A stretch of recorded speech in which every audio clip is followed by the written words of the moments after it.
सबसे पहले इस चैनल के देखने वाले जितने भी श्रोता हैं सबको मेरे दिल तरफ से ढेर सारी शुभकामना दीपावली की, छठ पूजा की और प्रणाम सबको।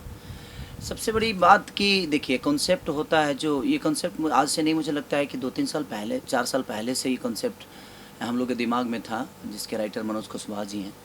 और कोई हाथ लगाना नहीं चाहता था, लेकिन हम लोग के सबके प्रयास और विजय भैया ने इस कॉन्सेप्ट पे हाथ लगाया, जबकि विजय भैया की वो क्षमता नहीं थी। एक वर्कर बेचारे लोगों का फिल्म बेचवा कर एक आदमी और अपना घर चलाने वाला आदमी इस सिनेमा का प्रोड्यूसर बना, तो ये बहुत अपने आप में बड़ी बात है। इतना बड़ा हिम्मत बड़े बड़े लोग नहीं कर पाए और हमारे विजय भैया ने किया, तो सबसे पहले बधाई के पात्र तो वो हैं। उसमें सबका सपोर्ट रहा, चाहे वो मैं हूँ या मेघा जी हों या पराग पाटिल हों, प्रिंस जी हों, या उस सिनेमा से जितने जुड़े हुए आर्टिस्ट से लेकर लोकेशन तक, गोरखपुर का लोकेशन है वो, और लेके आपको किसी को नहीं लगेगा जो गोरखपुर है, क्योंकि डिफरेंट शॉर्ट डिवीज़न जो पराग जी ने किया है वो काबिलिए तारीफ़ है।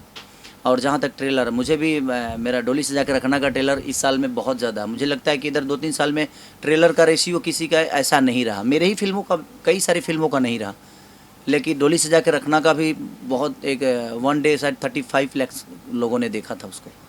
और ये अभी 1 डे हुआ नहीं है, कल होगा, और अभी तक मुझे लगता है कि 34 से 35 लाख लोग देख चुके हैं।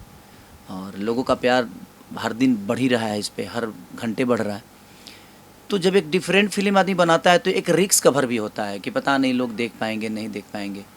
लेकिन मैं विजय भैया से बोला और विजय भैया ने एक बात बोली, क्योंकि वो फिल्मी कीड़ा हैं, तो बोले कि भाई करते हैं कुछ डिफरेंट, हो सकता है इससे कुछ भोजपुरी का भला हो जाए, भोजपुरी के थिएटर में लोग आना शुरू कर दें।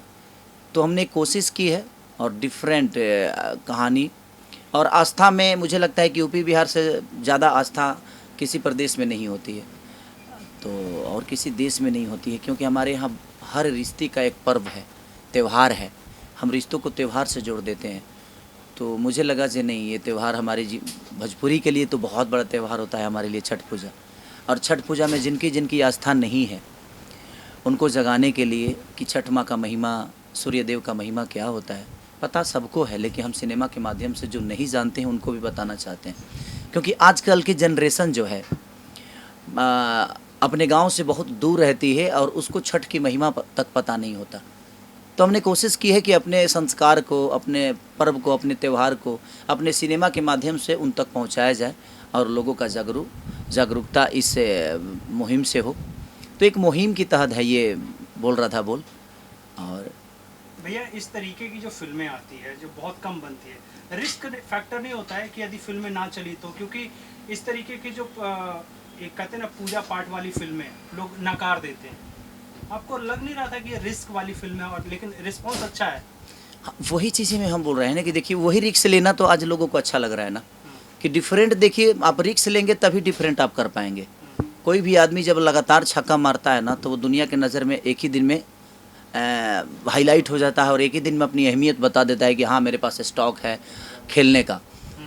तो वही हम लोगों ने भी किया कि अगर आउट हो जाते तो शायद हमें समझ में आता कि शायद ये रिस्क लेना हमारे लिए ठीक नहीं रहा, लेकिन लोगों का प्यार रिस्क लेने पे ही मिला हमें।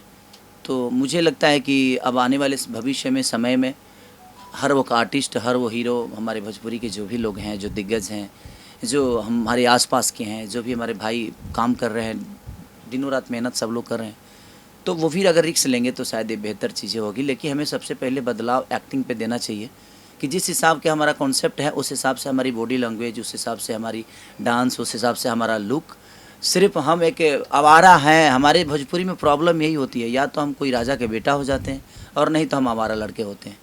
तो दिखाइए, आप सबको दिखाइए, लेकिन उसके पीछे एक कहानी होनी चाहिए कि वो आवारा क्यों हुआ, आवारा क्यों कोई हो जाता है, तो ये भी तो एक मायने रखता है ना।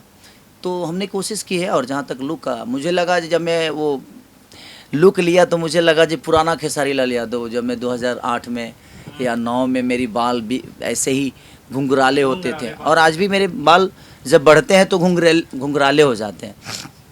और मैंने उसमें जब लिया तो मैं खुद लगा जी यार मैं तो बहुत स्मार्ट लगता हूँ। होता है ना खुद को, यार मैं तो स्मार्ट हूँ यार, क्योंकि मुझे कभी लगा नहीं कि मैं स्मार्ट हूँ और मैं दुनिया के नज़र में स्मार्ट हूँ, ये मेरे लिए मायने रखता है। मैं अपने नज़र में स्मार्ट बनना नहीं चाहता, मैं चाहता हूँ कि दुनिया मुझे स्मार्ट बोले हर मायने में, चाहे वो डांस हो, चाहे वो गायकी हो, या मेरा फाइट हो, या मेरा बॉडी हो, या मेरा काम करने का तरीका, इमोशन हो, कॉमेडी हो, जो भी हो, लोग मुझे एक्सीलेंट बोले और सुंदर बोले उस मामले में, तो मैं उस पर ज़्यादा विश्वास करता हूँ। इसीलिए आदमी हर चीज़ पे मेहनत करता है। जैसे पोस्टर में लिखा था, नास्तिक से एक आस्तिक बनने की अनोखी प्रेम कहानी, और बकरी से आप प्रेम कर बैठे इस बार, कुछ अलग नहीं हुआ? हाँ, वो जब आप फिल्म देखेंगे तो पता आप सबको चलेगा जो उस बकरी की कितनी अहमियत है इस सिनेमा में। तो मैं अभी तो कुछ खोल नहीं सकता। तो मेरे तरफ से हर आदमी वो बधाई के पात्र हैं, जितने भी उसमें करेक्टर, चाहे वो बीना पांडे जी हों, अवधेश जी हैं, क्या बोलते हैं, सुबोध जी हों, तो कहीं ना कहीं सबका एक हमारे मास्टर जी महेश आचार्य जी, हर आदमी ने अपना 110%। इनकेस विनोद भैया ने इतना बेहतर काम किया मेरे फादर के रोल में, इस तरह डोली से जाकर रखना में हमारा और उनकी केमिस्ट्री आप लोग देखे थे, मुझे लगता कि उससे भी बेहतर केमिस्ट्री हमारी और उनकी बोल रहा था बोल में है, और मज़ा आता है उनके साथ काम करके भी मुझे।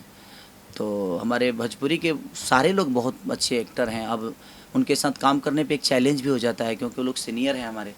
तो सीनियर के साथ काम करने में एक चीज़ें तो हमेशा आपको डाउट होती है कि भाई आदमी कहीं से कहीं खेल जाएगा, हमें क्या करना होगा। तो मज़ा भी आता है और उन लोगों से कुछ सीखने को मिलता है, और आदमी दे भाई सीख रहा है। लोग कह रहे, विजय भैया ने, इस फिल्म के जो प्रोड्यूसर हैं, वो कह रहे हैं कि इस फिल्म को छठ पूजा के मौके पर बिहार में रिलीज किया जाएगा। क्या कहते हैं आप इसको लेकर?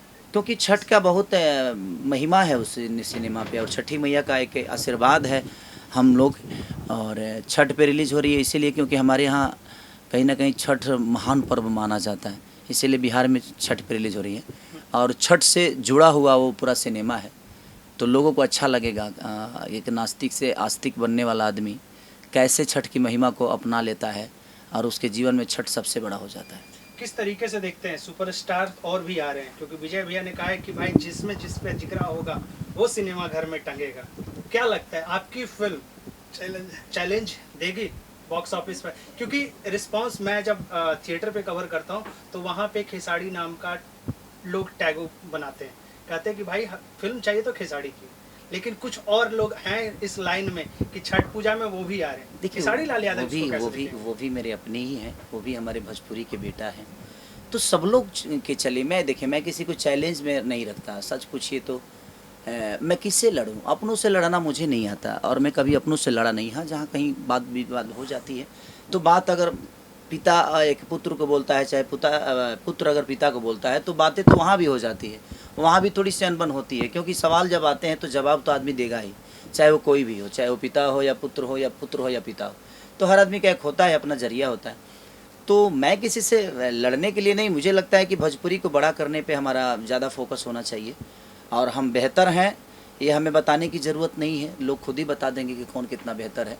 और सब लोग प्यार देते हैं मुझे, मैं अपने आप को बेहतर कभी नहीं माना, मैं तो सिर्फ एक बेटा की तरह लोगों का प्यार पाने की कोशिश करता हूँ, और यही मेरी सफलता है कि मैं सबको अपना पिता मान के और लोगों का अपना गार्जियन स्वरूप, जो भी हमारी माता बहन बेटी हैं, सबको अपना समझ के मैं अपने जीवन को चलाने की कोशिश करता हूँ। तो चैलेंज तो सबके लिए होता है। देखिए, प्रतिनिधि जो होता है कहीं ना कहीं वो भी अपने जिगरा से मेहनत कर रहा है, मैं भी कर रहा हूँ। अब किसको कितना प्यार और सम्मान मिलता है ये तो वक्त बताएगा, लेकिन मुझे अपने लोगों पे विश्वास है, उस जनता पे विश्वास है, उस भगवान पे विश्वास है कि वो भगवान मुझे नाराज़ नहीं करते हैं।